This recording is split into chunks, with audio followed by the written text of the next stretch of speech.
Okay, dito ako sa ilalim ng Dipalyon Falls. Dipalyon Bridge. Itong way na ito, papunta na ito ng dagat. Napakalinaw ng tubig dito. Di tayong ilalim. Kaiba yung kulay ng aking hita ngayon.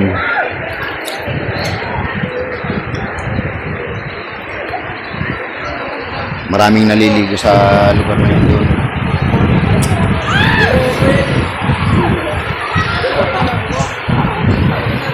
Dito ako pumiso sa malilim kasi na-sunburn ako. Kaya dito na muna ako sa gilid-gilid.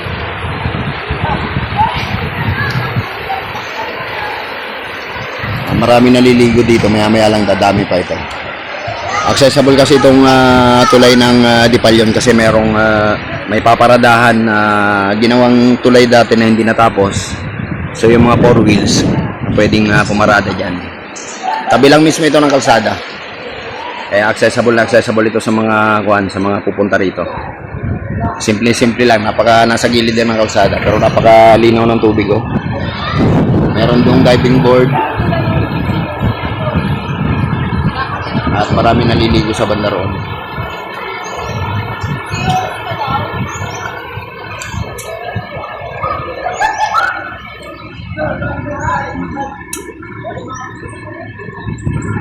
Medyo maluwang-luwang din ang parking space dito.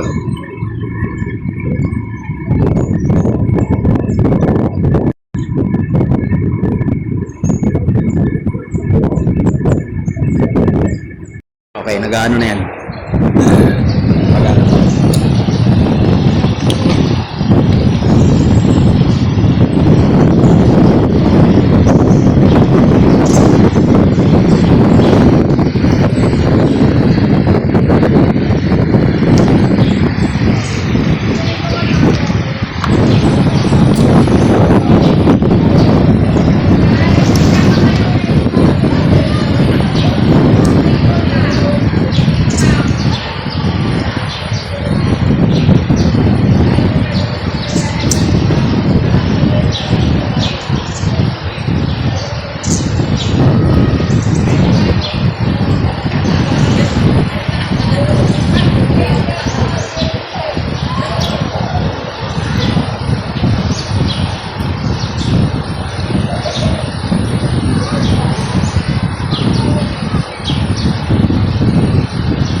Sa ilalim. Gagamit ako ng underwater.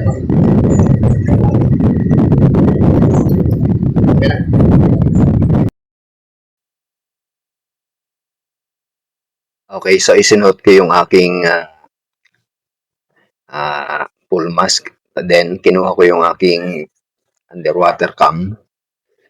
Then, nag-start na akong mag-recording sa ilalim ng ilog ng Dipalyon Bridge. Kung mapapansin niyo talagang super linaw ng tubig sa ilalim. Wala akong makitang mga burak. Puro bato at saka buhangin lang. At saka talagang parang crystal clear. Makikita nyo naman kung gaano kalinaw ang ilalim ng tubig. May mga nakita akong mga malilit na isda. Hindi ko malaman kung anong klaseng isda itong mga ito. Parang itsura niya parang similya ng tilapia. Hindi ko nga lang alam kung anong tawag nila sa mga isdang nandito. Napakarami niyan sa mga gilid-gilid ng mga bato-bato. Minsan kumpulan yung mga yan. Nawili ako sa panunod sa mga isda. Minsan kasi napakarami nila, sama-sama sila. Nabubulabog lang sila pagka nilalapitan ko. Pero pagka pinanunood mo lang at hindi ka nagalaw sa ilalim, ang ganda ng ano nila, ang ganda ng samahan nila, sama-sama sila. Tapos ang dami nila, sunod-sunod. Umano sila, parang lumalaban sa current. Sinasabayan nila yung agos ng ilog. Lumalaban sila sa agos. Hindi sila natatangay. Nandyan lang sila paikot-ikot.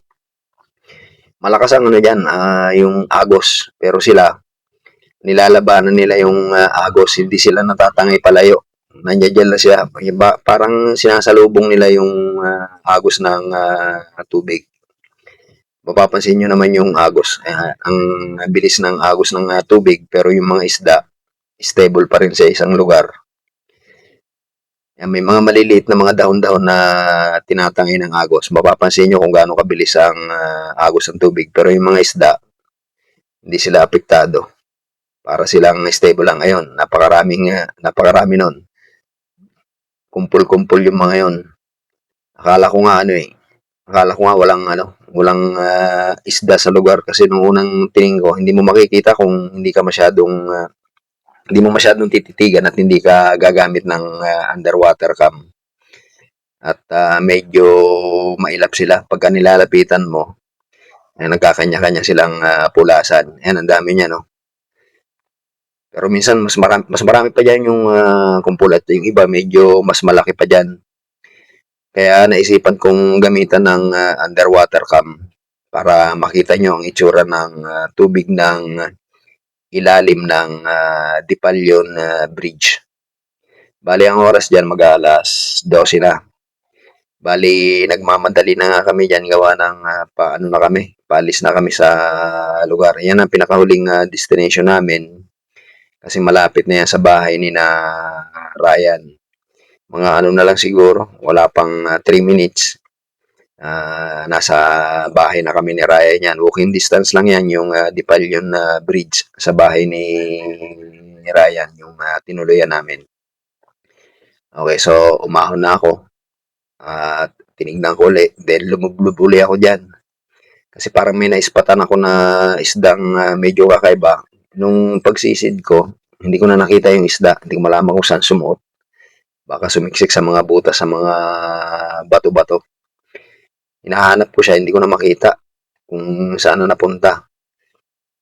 Hindi ko kung anong klaseng isda yung parang mahigit sandang lang nakita kong isda dyan eh. Kaya nilublob ko uli yung aking underwater cam. Pero wala, negative, hindi ko na napansin. Mailap kasi araw yan eh. Siguro kung gabi, hindi masyadong mailap yung mga isda dyan. Kaya lang, wala nang time. Hindi na ako makakabalik dito sa gabi. Although na malapit lang, kasi nga pa-uwi na kami. Pabalik na kami ng Cavite. Bali, yan ang pinakahuling namin. Huling itinerary. Okay, so umahon na ako dyan. Then, prepare na kami sa pag-aalis niyan.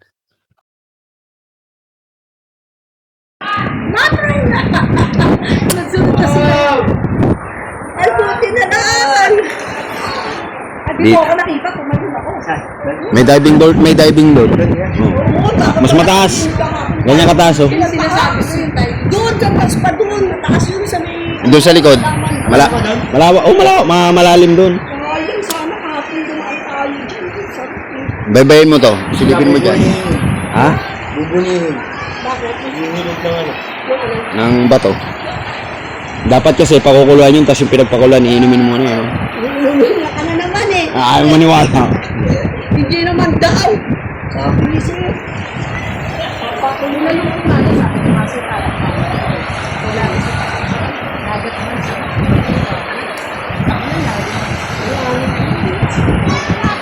Okay, so dito kami sa ilalim ng tulay ng Dipalyon. Yan, dumadami na yung mga tao. May mga parating pa.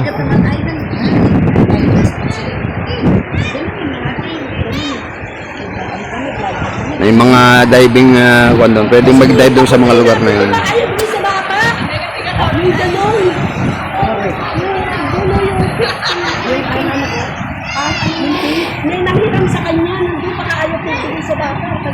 Hindi marunong ba magsalita yun? Oo.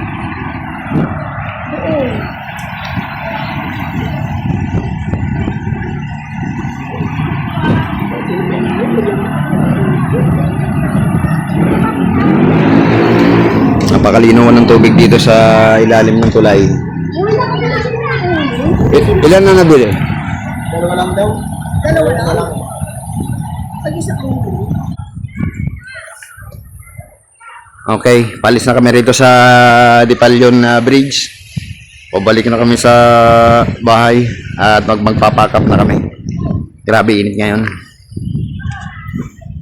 Papunta na kami sa bahay. Bali, umalis na kami rito sa ilalim ng tulay. Yan, napakainit. Sunburn na naman.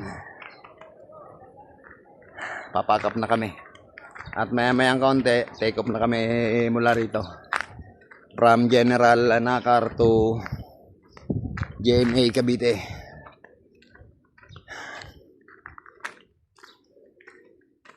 Nung Webes, umalis kami sa Cavite ng 8:30. Dumating kami rito pasado alas 3 na ng hapon. Medyo mabagal lang ang takbo namin anong Webes. Ngayon hindi ko alam kung doon pa rin ang way namin. Kasi nung nagpunta kami rito, ibang way ang dinaanan ng aming driver. Hindi tulad nung unang pagpunta namin nung last year.